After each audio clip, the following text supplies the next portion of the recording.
Good grief, I started talking and didn't have the microphone off mute. Okay, you should be hearing me. Could you just give me an audio check real quick on Twitter? Just let me know you can hear me. Everything 5 by 5.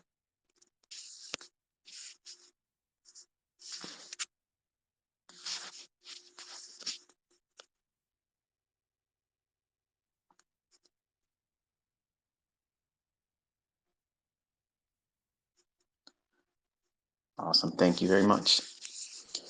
So I have a timer set for today because I have an appointment I have to keep. So 1 o'clock today will be the end of this, if not sooner. So I know sometimes I say that and I tend to go on and on and on. But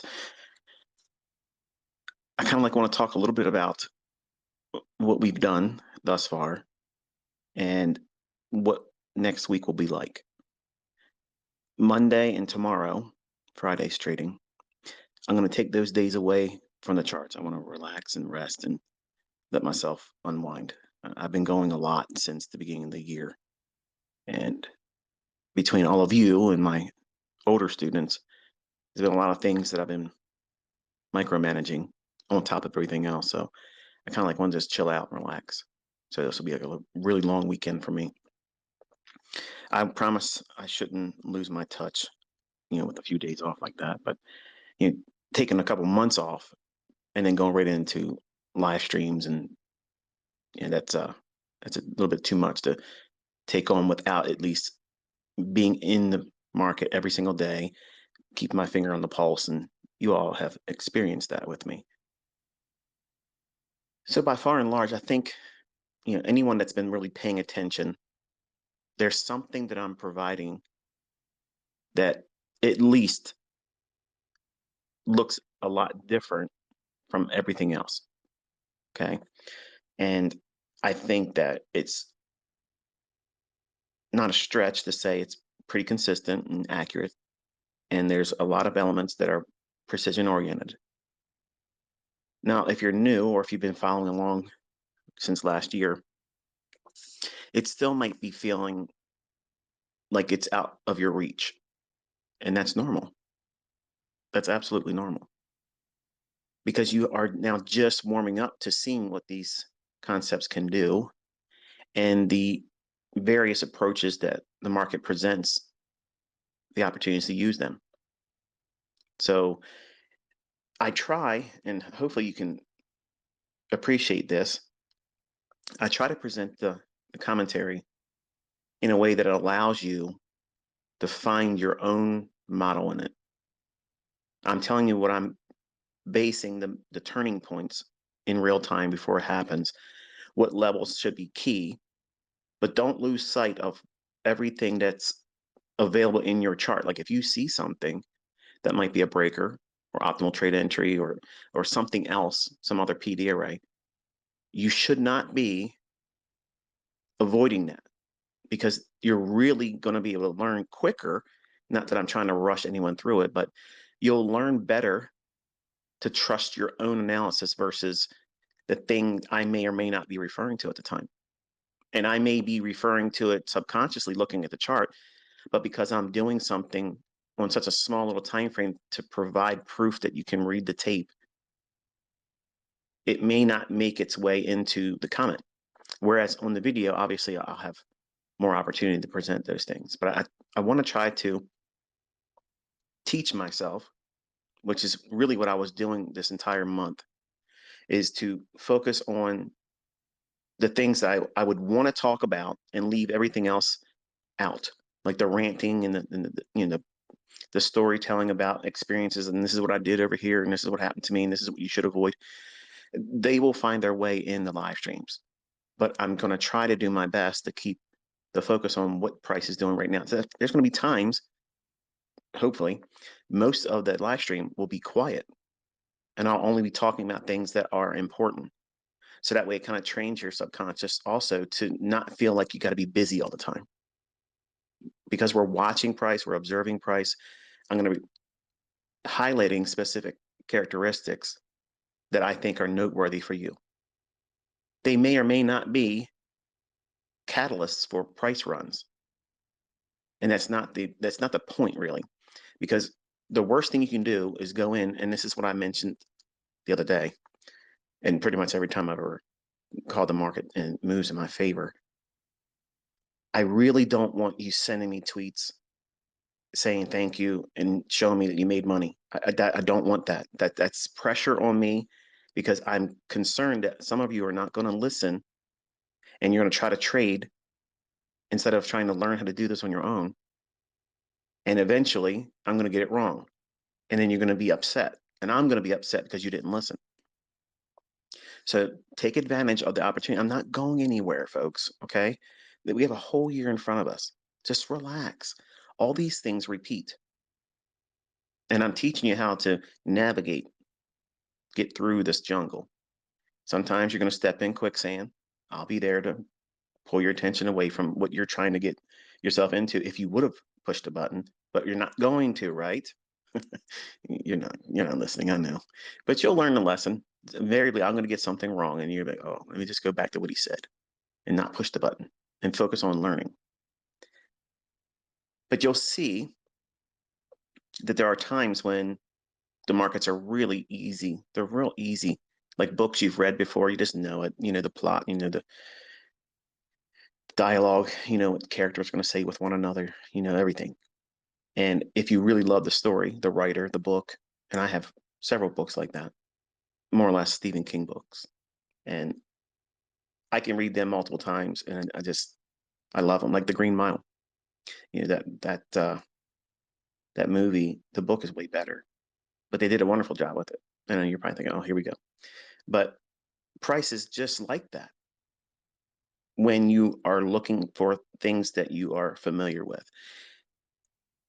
My students, my long-term students, and anyone that's ever been really paying any attention to my content, really taking notes and listening to when it is I tell folks not to try to engage price action, it's the days leading up to non-farm payroll. Now, clearly, today I was giving you one more rebuttal to the people that say, I don't know how to trade or these concepts don't work. And if he knew how to trade or if there was an algorithm, it doesn't take the day off on the days before non-farm payroll. You're right, it doesn't. It doesn't. But it presents more of a cloud in the clarity and price delivery. Meaning, if you watch the recording I posted this morning on Twitter, excuse me, I mentioned that I wanted to see those two areas remain unfilled. Both of them filled in. Immediately, my response was, it needs to, in the next 3 minutes, in the next 3 1-minute candles, it must deliver the price I'm looking for. Remember, I was talking about, I don't know how far back it was, but there's a time filter I start applying. When I see the market showing me signatures that I may be near an intermediate term high or low, and it may be retracing deeper against me, I have to prepare for that. So I don't like to be part of a intermediate term retracement unless I'm in a short-term trade or one shot, one kill, something that I'm going to hold for a few days. Then I'm not so concerned about that. And my stop loss is so far away from where market price is, it's not a factor for me. But if I'm day trading, I have to have a time filter. And I'm waiting to see, does the market still show me a willingness? Because 3 PD arrays being broken, I'm in trouble. That means I'm probably going to get stopped out. It may enter consolidation, or I'm in an intermediate term retracement. And that's respective to whether I'm bullish or bearish. If I see 3 things that would normally support price while I'm watching price go higher, when you see me doing all the annotations and I'm drawing out order blocks and fair value gaps and saying, this is where it should do this and shouldn't do that. If I'm long and I see 3 of those broke to the downside, that right there is a warning sign for me. It's a warning. So I saw those things occurring in my trade this morning as I was building it up and then waiting for it to pan out and go up to my objectives. There was 2 instances where I wanted to see those 2 gaps remain open, and they didn't. They closed, and they went back down to an order block. But that order block would have been it. Like once it hit that, it needs to show me. That's why I was like, okay, it must deliver. It absolutely has to deliver now, because if it doesn't, then I have to get aggressive about taking a lot of the trade off that's on, or potentially collapse the trade. Not necessarily roll my stop up. Rolling the stop up is something you want to do once you book profits. Once you take a partial, then you want to start moving your stop. But you want to do so gradually. I'm not in a hurry. My mindset is not, let me hurry up and protect everything I have in the trade. My mindset is price still showing me a willingness to follow the narrative I have subscribed to? Because if the markets are in fact algorithmic, then these things should remain true. Now, the human in me, the person that's going to be fallible, because I'm not infallible, I will invariably do something and make a decision that was poorly executed on. I own those. I own those errors. They're mine. It's not that the algorithm did something false or it's been changed or something to that effect. It just means that I made the error. I did. So it removes all the argument, and it's because I'm human and you're human too. You're going to miss a move. You're going to mess up. You're going to get stopped out. You're going to not buy enough, not sell enough. They're always going to be in there as part of the end result of your development and your career as a trader. You're going to have high points where you're like, I was really doing well at this time. And you're going to have these low points where you just feel like you can't find any traction. That's a normal thing. That is a normal thing. I was listening to Tom Hugard, and he mentioned that he had obviously shown publicly to his followers that when he's not trading on his high note, he admits that it can look dismal, and that may sound like, wait a minute, this guy's supposed to be the high stakes trader. He's the guy that's making a lot of money. He very well may be doing that, but it doesn't mean that he and anyone else, and myself included, aren't exempt from having periods of drawdown where you're just in a funk, like you feel like you're just not there. And the market may be doing amazing delivery and price. It may be presenting opportunities left and right, but you just can't align yourself with it. And that's, I mean, I may sound very lucid right now, but I'm droopy eyed. I'm tired. My entire body is fatigued. And if you look at my tweets today, I was mistyping things, and I quoted, I wanted to type 4,200 and I put 4,100, and I think I spooked the market because it started dropping. That was one of the other things I want to see this year when I start doing live streaming, because when I was on Merck Internet Relay Chat, when I was posting what I believed the S&P was going to do, we would see little spikes as soon as I made that post in the chat room. And to me, I thought it was neat. Like, I wanted to see how much of an influence. But most of you, okay, shouldn't be worrying about those types of things. You should be focused on the things I'm teaching, and does the price action support the things I've taught and what I'm focusing on in that very session. But there's going to be periods where you just can't find your footing. You can't find your groove. And the best thing you can do as a developing student is, as soon as you figure that out is the case right then and there, remove risk. Even if you're in a trade, just remove it, close it. But Michael, what happens if I would have held on to the trade? Who cares? Because again, we're going back to that same problem. You're assuming your entire career is encapsulated in that one trade. That's not disciplined. That's not disciplined approach to yourself, reasonable expectations, and you're focusing on money, the right transaction where you're correct, versus, are you doing the right things to preserve equity and emotional psychological equity, where you're not stressing yourself out unnecessarily? And you can do that being in a trade while fatigued, or you just feel off, like you don't have the confidence. And that's not the same thing as new developing traders forging patience, because that's normal. You're going to feel that. But if you found your model and you're pretty much consistent on finding setups, you'll have a little bit of drawdown. You don't freak out. You come back from it. You're not in a rush to get it back, and you still find consistency.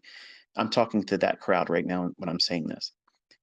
If you ever get to that point, where you get into the market and you have a position on and you just don't feel connected. You will not be able to respond as you should when the warning signs are flashing. You'll be like a deer in headlights and it'll just roll right over top of you. And after you're out, you'll have complete 2020 perspective and you'll think, oh, I wish I would have, but it's too late then. Versus you get out, it does move in your favor. It's okay because you removed yourself from that potential because you don't know the outcome. That's the problem when you have something move after the fact. When something happens after it's done, the hyenas will come and laugh and cackle and they'll think they have something. And when the lion stands up and rips their ass apart publicly and sends them packing, they're not around laughing anymore. So you have to control how much the hyenas can have access to. And in the market, they'll take your ass off completely if you're not in control of yourself, if you don't manage the risk. And the only way you can do that is be disciplined. There's nothing wrong. There's no weakness. It doesn't mean you're not a good trader. If you feel and you acknowledge that you're not dialed in, that means you're not focused. You can't focus. You have things tugging at you. Your attention's elsewhere. You don't feel well. You're just fatigued. You're tired. You just don't feel like you're hitting on all the cylinders that you would normally expect yourself to be doing when you're trading. They're all invitations, as far as I'm concerned, for you to say, you know what, I'm just going to disconnect. I'm going to come back either today or in a few days. I'll take a week off, recuperate, rest. The markets repeat over and over and over again. I've been going daily with you all on Twitter to some degree or another, and it's pretty consistent. Where I'm pointing, the market generally goes there. Some of you would look at that and say, well, that's not good enough. You know, I want to be told when to get in, get out. Well, you need to go somewhere else because I'm not promising you that. I'm promising you, I'm going to teach you how to reprice, but you have to submit to a lot of things. And it's not have it your way mentorship here. I'm not running Burger King. So if you want to have your way of doing it, then go buy a whole bunch of books, a whole bunch of courses, subscribe to everybody on YouTube that runs a course and sells things, and then cherry pick what you think works through trial and error. And then see who does better. Because if you're with somebody that has spent enough time to know what it's likely to do, lost lots of money, learned the lessons from that, how to teach other people how to do it, you want to be under the wing of someone like that. Because they generally will help steer you away from the problem areas that they themselves encountered. It doesn't mean they're going to completely make your development free of all kinds of dangers and perils, because you're going to bring that to the table in your own personality. There's character flaws that all of us have. But I think that I'm not stopping. So let me preface it by saying this. But if I were to stop right now, what I've already demonstrated so far last year and just this past month and today, yesterday, is enough to communicate that there's something more going on except for buying and selling pressure. And I want to talk a little bit about this because I mentioned it in tweets last night, and I ruffled some feathers from folks that are in the industry and they want to come at me with their alma mater. But I understand where you're from, okay? But you don't know where I'm from. And where I came from and what I know is a little bit above what you're used to seeing. And that's not arrogance, okay? So just permit me for a few moments to talk and understand that what I'm saying is nothing egotistical. It's nothing remotely close to trying to be prideful. It's not. But I gave an analogy that, you know, if you were a card player, okay, and you went around, you were playing cards. I'm not saying you go to a casino, okay, but if you went around to where they have private games. If you were a card mechanic, it means you were a card cheat, okay? You know how to run up a card hand, run a deck, deal seconds, deal bottoms, deal fifths, thirds, seconds. Those are characteristics of someone that is highly proficient in card handling. Now, some of you might be thinking, what does this got to do with anything? Just listen. If you had that skill set and you sat down with a lay audience of card players, and maybe they've been playing for a long time, but they just never seen sleight of hand before. They've never seen a mechanic's grip. They've never seen dealing seconds, bottoms, never seen anything like that. And a mechanic that's proficient in doing that and running up a deck. I'm going to show you, okay? I'm going to give you a visual representation of what I mean by this. I'm going to take a brand new deck of cards. I'm going to peel the plastic off of it. I'm going to show it to you. It's all real, not some gimmicked cards. And I'm going to run up a hand with shuffling right in front of you. And I'm going to deal it out. It's going to look just like everything's on the up and up. Everything's fair. You watch the cards go interwove one another. It's shuffled, legitimately shuffled. But I will know every card in its proper order from top down. For those of you who are familiar, look up or Google how to riffle stack a size Stebbins order from a new deck. That'll be homework for y'all. It's kind of hard to find, but that's what it is. That's the procedure. That's what a magician does with a brand new deck. Just because you hand the cards to someone else at the card table and you watch them shuffle, that is not fair. Because I know how to run up a hand. I know how to cop cards. I know how to switch cards all while we're playing. And if I was less of a person, I could make a lot of money doing that. Lots of money doing that. I know how to count cards as well. Irrelevant, I know. It's not pride. I'm just telling you, these are the things I pursued when I was a little kid into teenage years. Those are the things I want to be good at it. To me, I think performing magic was amazing. And I know for some of you watching me do these things, it feels like a magic trick. There's got to be some kind of gimmick that I'm doing, but now I'm doing it live. And I'm calling it, explaining it to you beforehand why it should do certain things at these specific levels. On these very candles, watch this candle, it's going to act as support, act as resistance. I'm taking you behind the scenes and showing you what sleight, what gimmick the algorithm is going to be using at that moment. Now back to the analogy and the relationships I'm trying to draw here.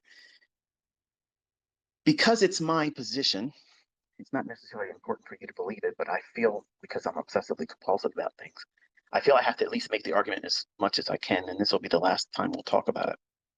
Admittedly, that probably sounds like it's not going to be true, but it will be the last time I'm going to talk like this. We all watch price deliver through our trading platforms, our broker feeds, CNBC, the ticker tape, everything, all that price fluctuation. Think of that as cards, individual cards. Every time there's a new tick, every new market price printing, that's a new card in a deck. How many cards are there?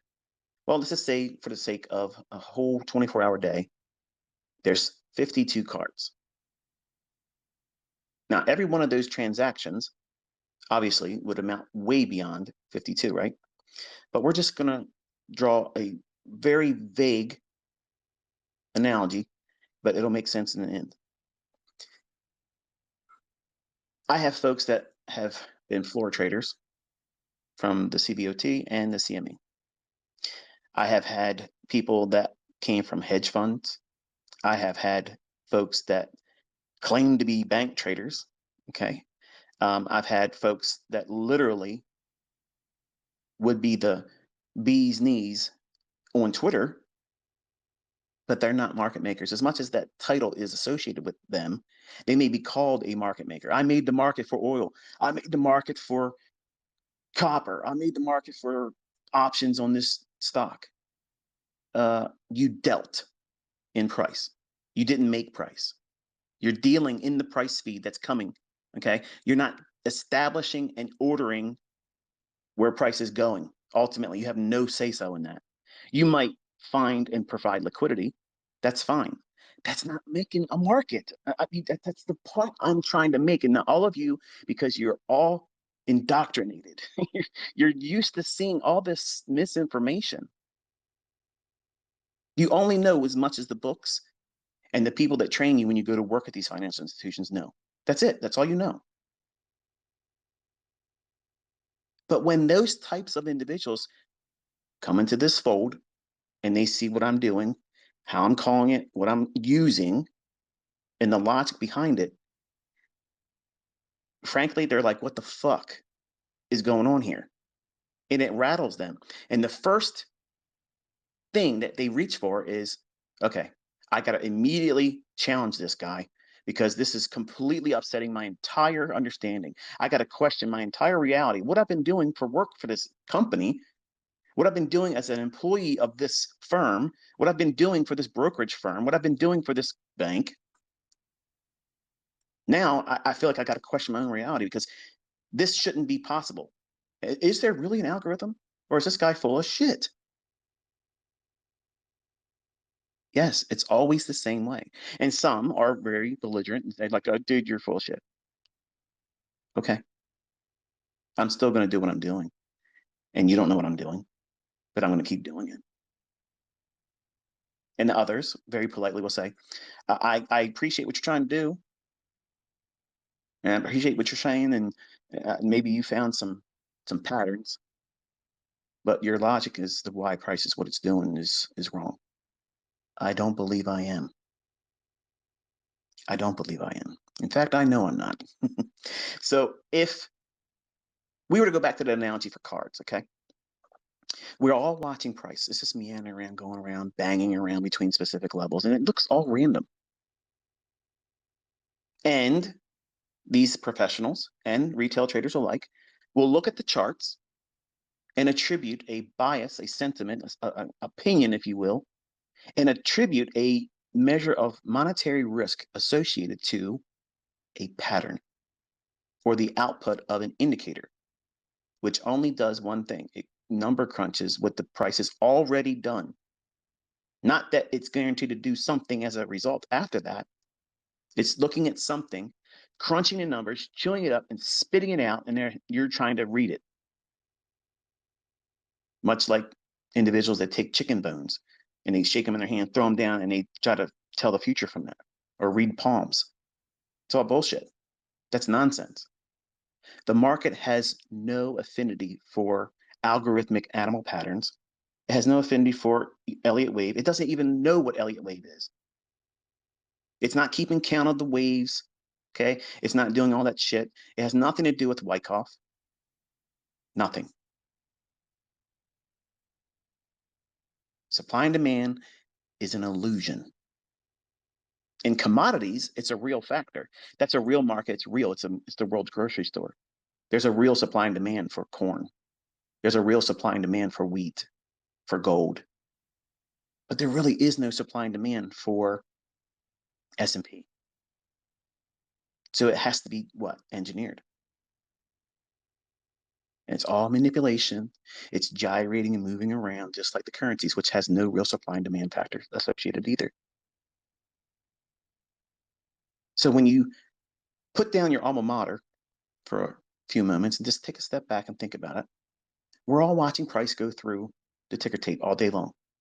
That's equivalent to the cards shuffling at a table we're all sitting at trying to play our hand. But amongst all of us, there's a mechanic. That hand that you don't see that's running the cards the way they want those cards ran. They're calling the pace. They're calling the shots. They know how to make your hand look good enough for you to play it, and you'll plunk your money down, and then they're going to run you. They'll ante up. You'll ante up because you feel like you got a strong hand. You got kings and aces. That's a great hand. Well, it's really not that great a hand when you have a royal flush and spades. Kind of defeats the whole purpose of feeling like you're invincible when you have someone that's on the other side of the table who ran the cards, dealt them out to everybody, And I'm going to show you what that looks like. I'm going to videotape myself doing it. You can see it happening. And no, I'm not going to be doing weekend tricks on YouTube channel, but I just want to give you a visual representation because it feels while you're there like everything's on the up and up. It's normal. It's just trustworthy. It's a brand new deck. You could bring the deck to me sealed up, and I'll still do it. You need two perfect Pharaoh shuffles, a football team's name and a basketball team's name. And anybody that figures out how to run a size sevens order in a deck of cards, a new deck order, you'll know exactly what I mean, what I just said there. That's how you do it. But a new deck ran up like that becomes size sevens. It means all I need to know is the bottom card and the top card. What does that mean? I need to know where is the buy side and the sell side. Then I just know the rest of the order. I know the PD array matrix at that moment. I know what is likely to be used in price, but the price may print something. It may not give me a breaker. It may just give me a fair value gap. It may just give me an order block. It may just give me a propulsion candle. But there's so many things, ICT. How do you know? Because it's only going to present one or two things. That's it. That's the benefit of learning everything I'm teaching you, because if you're going to be a one-trick pony, you can make money. Yes, you can just do breakers. Yes, you can do the model I taught last year on YouTube. They work. It works. I'm not limited to that. Neither should you be. Once you learn how to do last year's model, which is this year's model, that model is wonderful, but hopefully it'll provide you the calmness not to rush to learn to do everything right away. Just let it happen. I didn't learn all this stuff in 1 week. I didn't learn it in 1 year. It took a lot of time. And you're going to find that you're going to wrestle with yourself. And some of you probably go into this, and you probably watched some of my videos in the past and said, I'm going to master the breaker. I'm going to master the fair value gap now. I'm going to master institutional order flow entry drill. And you're finding difficulty with it. And you're second guessing yourself. Well, maybe it doesn't work as well as I thought it did. No, you're just trying to push too fast, too hard. And maybe that PD array is probably not your forte. Maybe there's another one that's easier. Visually, I think that breakers and fair value gaps are the easiest one to see. But when we're watching price, and it's moving around, gyrating around, that's equivalent to every trader sitting at the table watching the deck get shuffled. Looks fair, right? Everybody's watching the same price. We're all watching ICT talk about the real-time data in ES. Those candles are moving around, the market's being shuffled. And then finally, I'm counting cards. Not candles. I'm not counting candles. I'm counting cards. And I'm going to see when that hand is perfect for me to bet against, because I'm running the deck up. Who's running price? I'm running price. I'm waiting for a specific thing to occur. And then I'll ante up. I'll pyramid, add more to the pot, add more to the pot. Letting retail traders feel like they got a chance. I annotate it in my charts. Retail's wanting to sell short. Retail has their stops here. I'm anteing up. I'm wanting that wrestling match between retail logic traders and their harmonic patterns to wrestle me, which is the market. And the market wins. The hyenas laugh for a moment. They get a little nip. But eventually the lion stands up and tears their ass up. And you have 41.93 delivered. You have 41.80 delivered. 41.76 and a quarter delivered. All under the basis of accumulation in the SMT divergence between the NASDAQ lows and the ES lows. That was the stage. I was setting you up for the idea that this is all under accumulation. It's sloppy in price delivery. Yes. Yes. That was the whole point. It's ugly. You have to know what it looks like. Wrestle through that while you're learning. And then if you're wise, you'll say, I'm not going to trade today. Wait a minute, ICT. If you wouldn't have traded today, you couldn't have called those moves. You're right. And guess what? I don't give a shit, because these types of moves happen all the time. That's the problem. When you are not versed in what's actually going on and how often this repeats, I mean, I've spent every day with you. Am I deleting tweets? Am I calling things that are outside the delivery of your own chart? How many times do I have to say and show and prove before I can really get you to understand that this is not random? It's not random. I just can't speak as freely as I want to. I want to say all kinds of things, but I can't. So I have to talk like this, which many times frustrates some of you. And you get angry, like I'm doing it to be funny or I'm toying with you. I'm not. I wish I could just talk openly. I can't, though. I have to stay within the language I've created. That's the only thing keeps me safe. Safe. Safe. So when you think, but I worked at this firm, we were told that this is what happens, and we see the order flow coming in. You're watching cards being shuffled. You're sitting at the table. You're just right next to the dealer shuffling the cards. And you're going to call yourself the market maker. You're neither. You're not a dealer. You're not a market maker. You're a participant. You're a player at the card table. Price is coming and going whether you deal in it, trade in it, or not. It's equivalent to when you miss a move. You may have seen, oh, 4180 is going to happen. 4193, I saw that coming, ICT. Before you even mentioned it early this morning, I knew it was coming. That's great. It's wonderful. If you don't take a trade on it, what's it feel like afterwards? Well, I mean, I saw it coming, but you didn't do anything with it. That price was going there regardless. It was going there regardless of whether ICT mentioned it or not. If ICT would have slept in today, and admittedly, I wish it would have, I'm tired, it would have delivered that.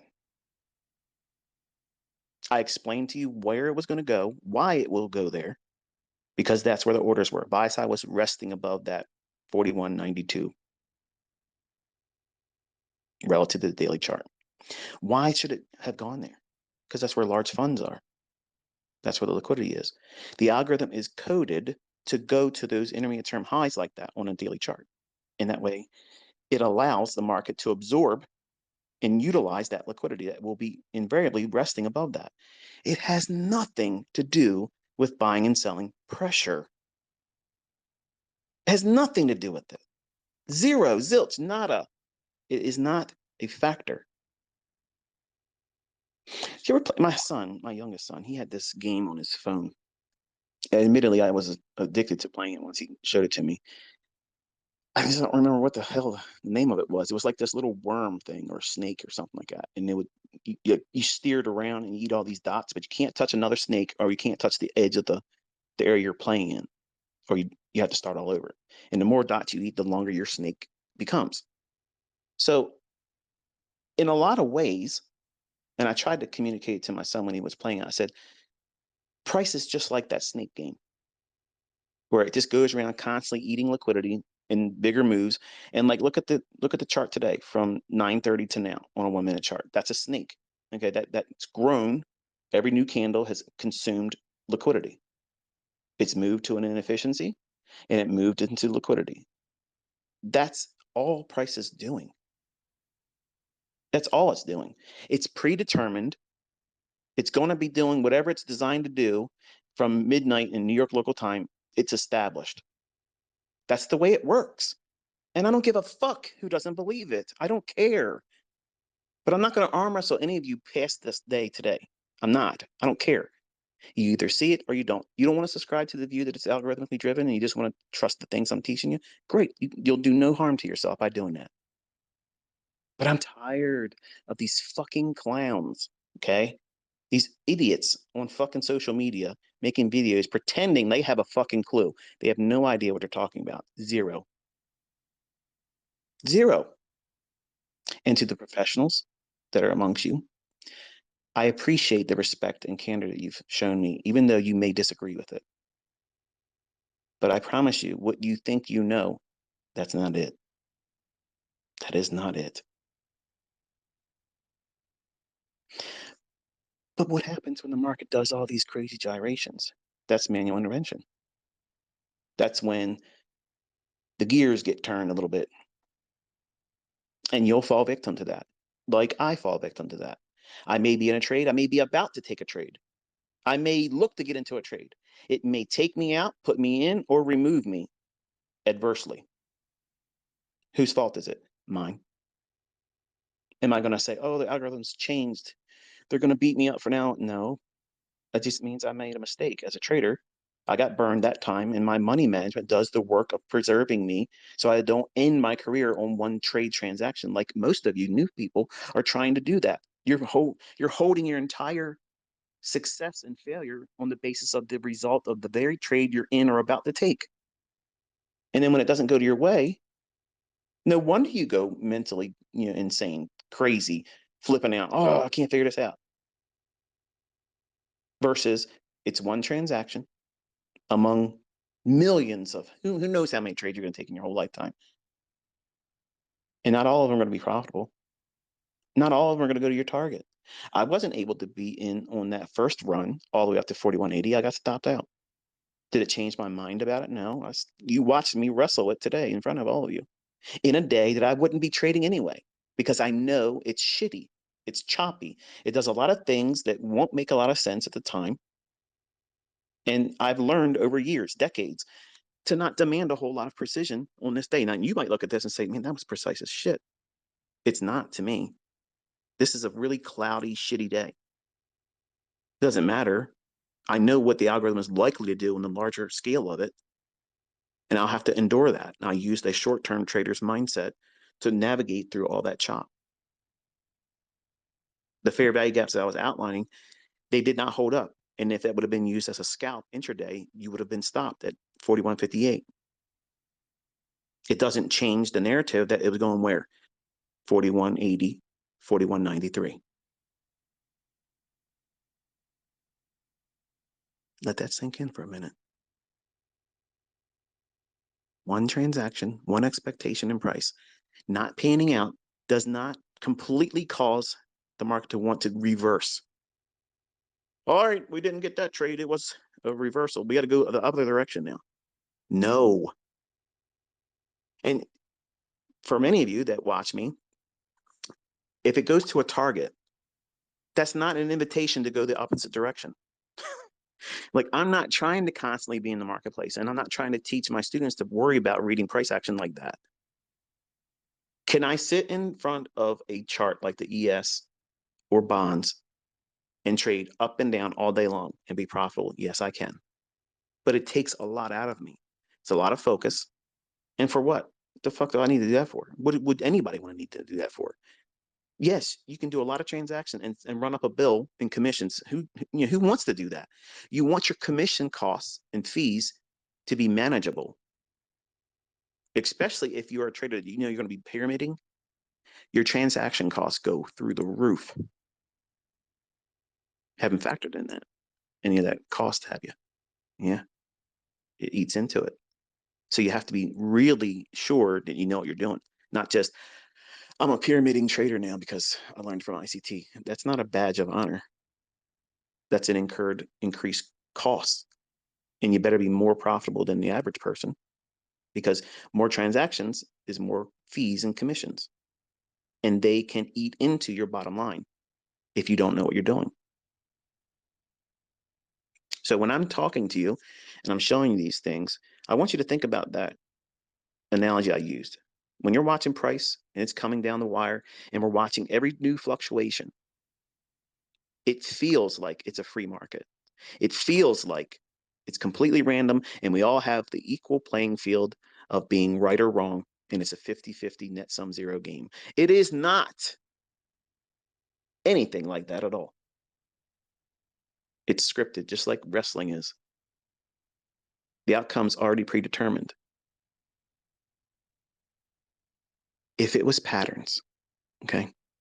If it was patterns or indicators or something you can find in a book or someone that's teaching something out there anywhere, If it was anything like that I'm implementing, it would have been already identified, and then other people would be doing exactly what I'm doing, and they're not.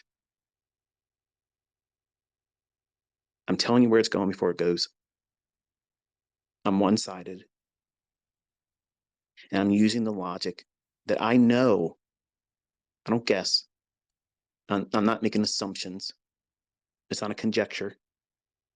I know these markets book on an algorithm. Sometimes they do a little squirrely thing here and there. Might mess up your focus, might get you out of your trade, and that's fine. Go back to square one. Is the trade still viable? If it is, just trade it like it's your first entry with less risk.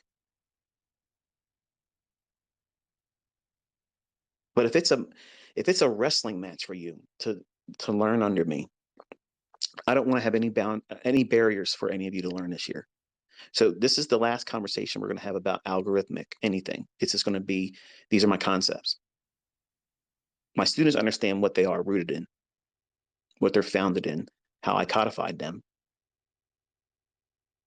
But you need not go around poking other YouTubers, other traders, and try to ridicule and minimize whatever they're doing, because they may very well be profitable. And just because you're learning something that I believe, and you'll soon at the end of this year discover too, it is the highest on the food chain. You're at the closest that any other methodology would be to the market itself. And that's saying a lot, I know. And still, it ain't pride. It's not ego. It's just the fucking facts. And when you warm up to the idea that these concepts, we'll call it from that perspective going forward, they give you an edge that is only going to be as good as the trader that implements them. If you come into it groggy, sick, mad, bent, drunk, high, you're not going to be doing it like you're supposed to be doing it. Your perspective is going to be skewed, and that's not equating to really using it like I'm teaching it. So I wanted to talk in a way where I could hopefully disarm you, because some of you listen to me and you're always looking for something to attack instead of just saying, let's test what he's saying. That's what I'm asking you to do.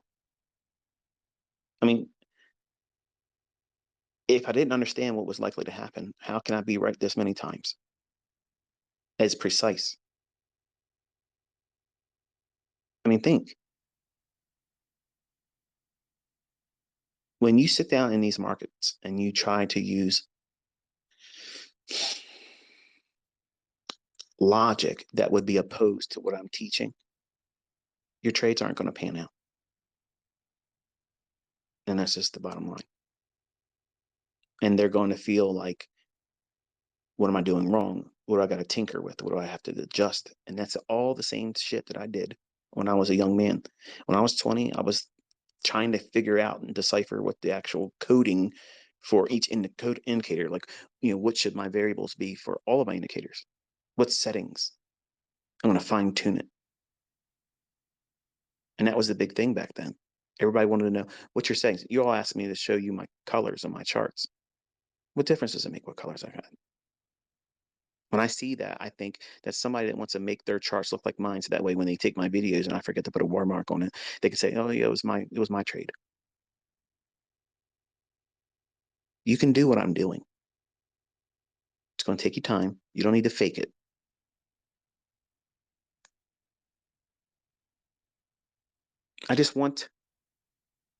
I want to be understood this year, and I don't want any distractions from your learning. Because if you waste this opportunity, like I'm not springboarding into 2024 doing this again. Like I'm already tired. Like I'm tired already, and we've only done 1 month. So it takes a lot to focus and keep my wits while I'm doing it, and also still have to type all this stuff up. And it's happening on a 1 minute chart. So I'm trying to be as close as I possibly can because there's people out there will say that I'm using delayed data, and I made the mistake. I wish I would not have posted this tweet now. I said yesterday, I said all done with the aid of delayed data, and some people said, "Oh, no wonder." Well, that makes sense. It's like I'm using really delayed data. Oh man, it was delayed only in the sense that the time it takes for me to talk about it live in the live stream and finally making it to your computer or phone, whatever that delay is, I can't change it. I can't fix it. So I'm always I'm always going to have people that are going to doubt it and be detractors, and that's fine.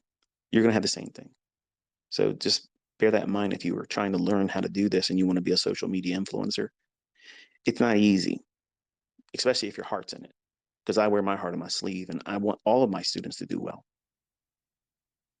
And when you see me address things that people that don't like me communicate and talk about, I'm concerned about the one person that listens to them and doesn't take the initiative to look into it themselves and see, is there anything to this?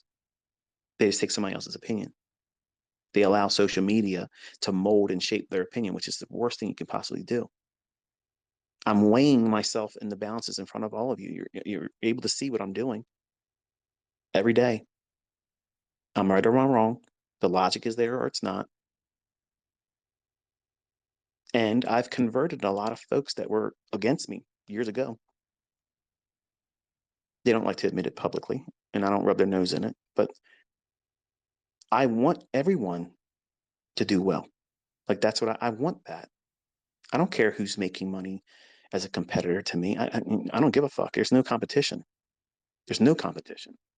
You make money, everybody else makes money. Who cares? But this faction against faction, this tribe against tribe, this team against other team. There's no ICT team. It's just you. You are an army of one. When you sit in front of your charts and you learn how to do this, you don't need allies. You don't need to call in backup. You're going to do whatever you're going to do, and you're a force to be reckoned with. And your bottom line will be a resulting proof and testimony to that.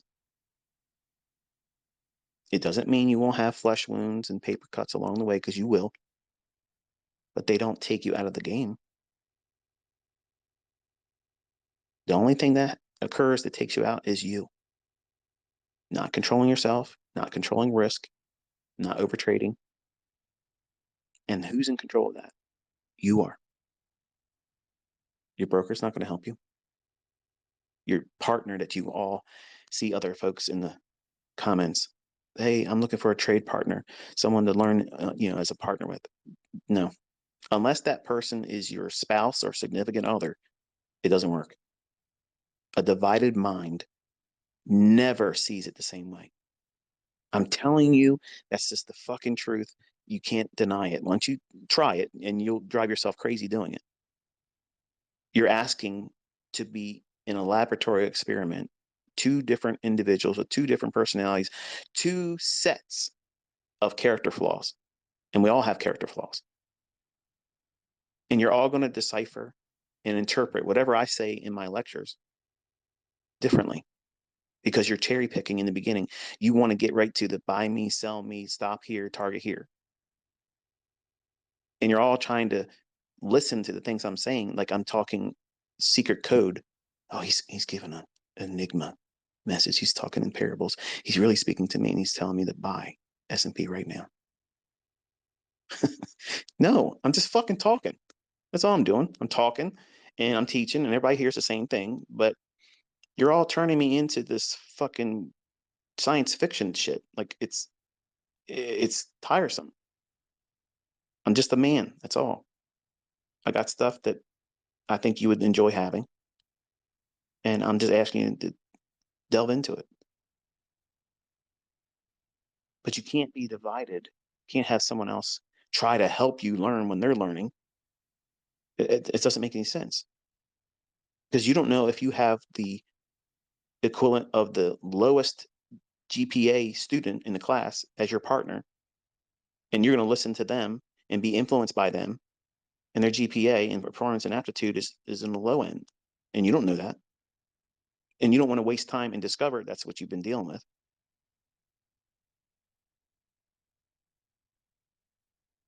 So price is absolutely like a deck of cards being shuffled.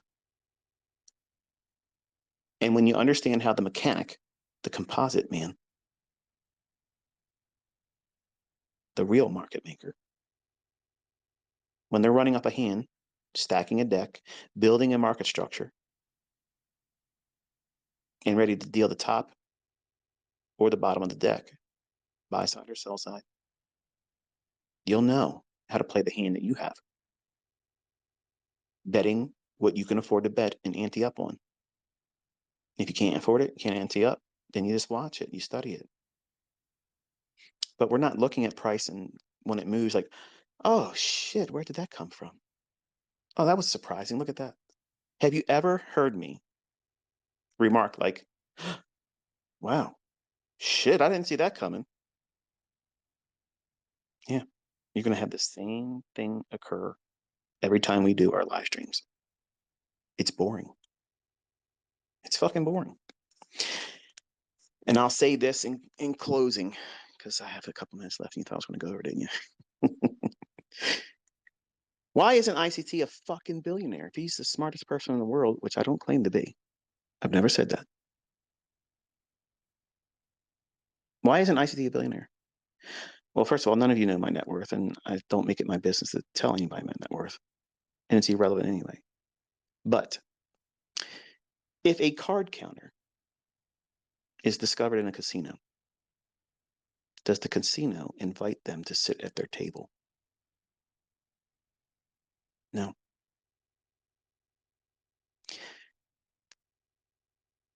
As much as you believe that these markets are free, they're not.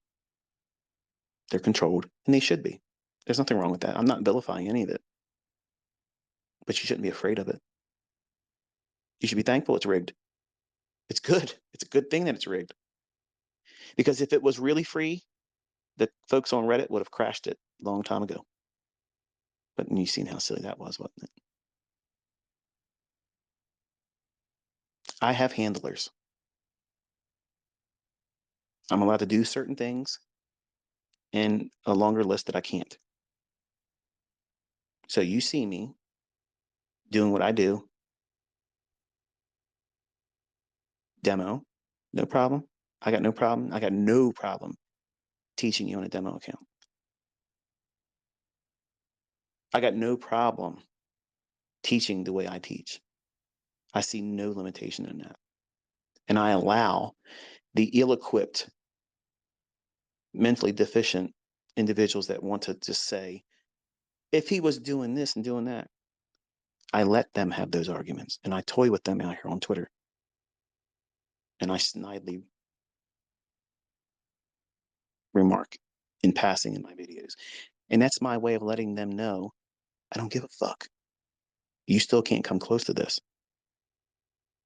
And anytime I want, I can make millions of dollars. Anytime I fucking want. I am doing this because I love doing this. And it's partially a vendetta. And that's as far as I'll mention in that regard. But if someone says I can't walk on the fucking grass, I'm going to moonwalk all over that motherfucker. And while I may not be allowed to play at the table, I'm bringing a whole lot of motherfuckers all around the world to play. And with that, enjoy your weekend. Until next time, be safe.